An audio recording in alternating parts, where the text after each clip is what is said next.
समय की शुरुआत के बहुत पहले, जब ना धरती थी ना आकाश, केवल एक था और इस अस्तित्व को धारण किए हुए थे तीन महाशक्तियां, ब्रह्मा, विष्णु और महेश।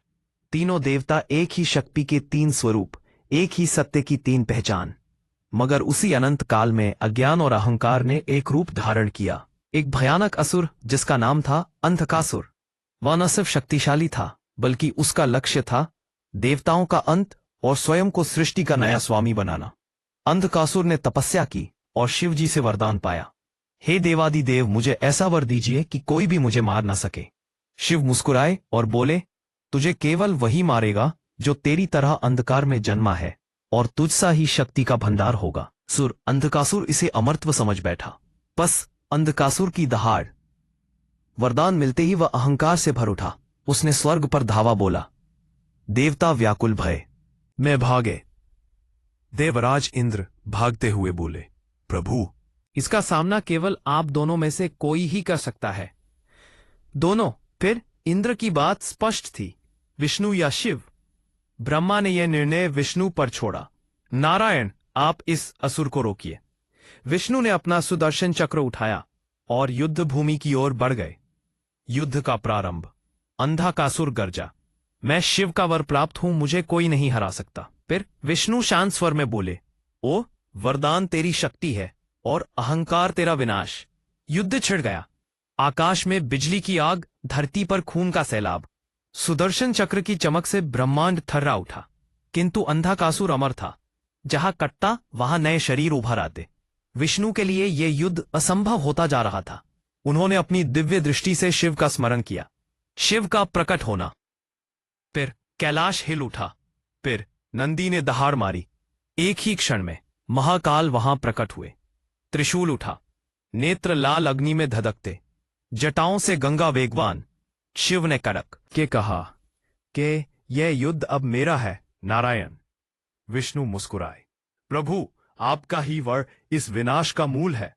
लेकिन इस बार मेरी शक्ति भी आपके साथ है। गलतफहमी की शुरुआत। युद्ध बढ़ा। अंधकासुर शिव का उपहास उड़ाते हुए बोला, तुम मुझे कैसे हराओगे? मेरे हर रक्त की बूंद नया अंधक बन जाती है। शिव ने उसे त्रिशूल से बेधा। रक्त गिरा और हजारों अंधक जन्म ले उठे। विष्णु ने देखा, उनके सुदर्शन से कटते हुए भी वह क्षण था जब दो महान शक्तियों में मतभेद की चिंगारी जली। शिव बोले, तुम्हारा चक्र नियंत्रित नहीं कर पा रहा है। महायुद्ध अब असुर और देवों में नहीं, शिव और विष्णु में था। स्ट्रॉन्ग, दो अनंत शक्तियों का टकराव। आकाश थर थर कांप उठा। पृथ्वी की धड़कन थम गई। समुद्र उबलने लगे। विष्णु ने नारायण अस्त्र चलाया। शिव ने पाशुपतास्त्र उठा लिया। अस्त्र टकराए, एक विस्फोट। पूरा ब्रह्मांड अंधकार में डूब गया। देवता रो उठे, यदि ये दोनों लड़े तो सृष्टि का विनाश हो जाएगा। देवी शक्ति का प्रकट होना। उस महाविनाश की घड़ी में आदि शक्ति स्वयं अवतरित हुई। उनकी आवाज गूंज उठी, ओ रुको, तुम्हें दोनों ही सत्य हो, एक बिना दूसरे अधूरा। इस युद्ध में कोई जीतेगा नहीं, केवल सृष्टि हारेगी। शिव और विष्णु शांत खड़े रहे।